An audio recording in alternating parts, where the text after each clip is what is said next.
Hello students and welcome to this week's flipped video session. In this video, we'll be discussing art and social movements of the 1920s. I want you to look at some images and imagine yourself in the same situation. Imagine a constant barrage of bullets and bombs, or the concussion of cannons larger than life, and the choking effects of gas warfare.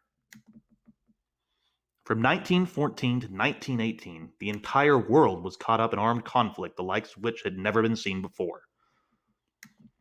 At the war's end, 40 million people were dead. Another 23 million were wounded. Empires that had spanned countless centuries, like the Ottoman Empire and the Kaisers of Germany and the Tsars of Russia, now lay shattered and resigned to the dustbin of history. However, new world powers began to rise, such as the United States. New movements emerge. However, out of this chaos, lessons were learned and philosophies changed, leading to new creative voices that emerged from the ashes of the old world. What we have come to know as modern art rose to prominence after the Great War. Movements such as Cubism, which was an artistic rejection of a singular viewpoint, emerged in France, while Futurism, which looks towards the future and all the hopeful aspirations of a better world that came with it, took hold in Italy. Artists discontent with the brutality of war sought refuge in Switzerland, where the anti-authoritarian social satire left-wing Dadaist movement began. Meanwhile, in the United States, the Art Deco craze had taken hold as the preeminent architectural movement of the 1920s. Examples of this can be seen in the images of the Chrysler Building provided. In regards to the music, the 1920s became known as the Jazz Age, which dominated airwaves. Jazz was made famous mainly by African American musicians, and made popular among young white Americans who longed for freedom and fun after the horrors of the First World War. Jazz utilized a fusion of New Orleans Creole music with an infusion of European style, creating a distinct sound that would one day lead to the creation of rock and roll. Jazz's immense popularity saw an increase in the demand for personal radios, leading to them becoming the preeminent source of entertainment in the household, until a television usurped it 30 years later.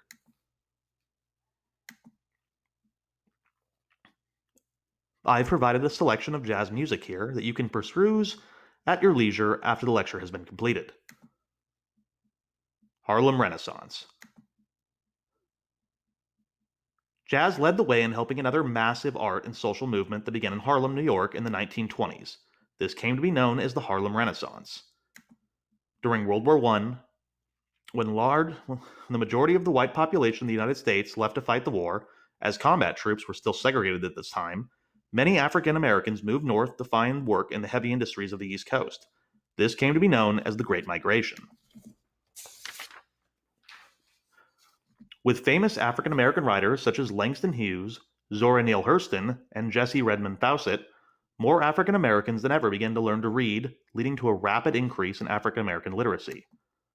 As well, it also led to a greater acceptance by whites of black creatives, helping usher in early civil rights movements and the discussions in the United States. As well, it led to an influence that can be still felt today in relation to music, literature, and art. For further information, please watch the embedded video here on the Harlem Renaissance. This should give you some ideas for your upcoming multimedia presentations on the arts and cultures of the 1920s. If you have any further questions, bring them with you to class tomorrow. Thank you for listening.